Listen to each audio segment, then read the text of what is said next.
जय महाराष्ट्र. कार्यकर्त्यांसोबत उभं राहावं ते फक्त ठाकरेंनीच.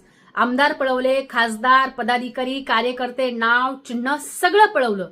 परंतु ठाकरेंमध्ये असलेली संवेदना, कार्यकर्त्यांच्या प्रती ठाकरेंच्या मनात असलेलं प्रेम, ही गुणवत्ता काही तुम्हाला पळवता आली नाही.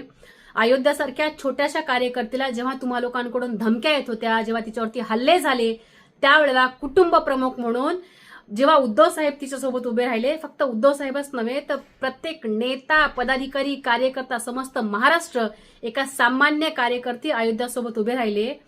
जेव्हा स्वतःच्याच जिल्ह्यामध्ये पालकमंत्री असलेले शंभूराज देसाई यांच्यावरती भाजपच्या पोलिसांकडून, होय भाजपच्या पोलिसांकडून जो प्रकार घडतो, त्या प्रकारावरती एकू मामाकडून साधा निषेधाचा एक शब्दही येत नाही. फक्त एकू मामाच सोडा, एकू मामाच्या पक्षातला एकही व्यक्ती साधा निषेधही व्यक्त करत नाही. कारण तर आपण निषेध व्यक्त केला, देवाभाऊला काही वाटलं तर आपली कोणती फाईल ओपन होते की काय, ही भीती, ही कसली लाचारी. अहो, तुमच्या एका मंत्र्यावरती जो प्रकार होतो, त्या मंत्र्याची बाजू घ्यायला तुमच्याकडे एक साधा कार्यकर्ता नाही. तुमच्या मंत्र्याची बाजू आमच्या पक्षातले आमदार घेतायत आणि तिथं सभागृहामध्ये भांडतायत. काय ही लाचारी. खरंच तुम्ही गद्दारी करून काय मिळवलं बरं?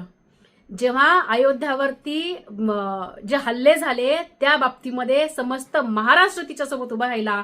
परंतु जो प्रकार शंभूराज देसाईंसोबत घडला, मी काहीच म्हणत नाही, तुम्ही सोशल मीडियावरती जा आणि पहा, अख्खा महाराष्ट्र ती गोष्ट एन्जॉय करते आहे. काय लाचारी, तुम्ही काय मिळवलं गद्दारी करून? मी काहीच म्हणत नाही. तुम्ही कुठल्याही न्यूज चॅनलच्या खाली जे तुमच्यावरती प्रकार घडलाय त्याच्या न्यूजच्या खाली जा आणि कमेंट वाचा, तुम्हाला तुमची लायकी कळून येईल. तुर्तास इतकंच. जय महाराष्ट्र.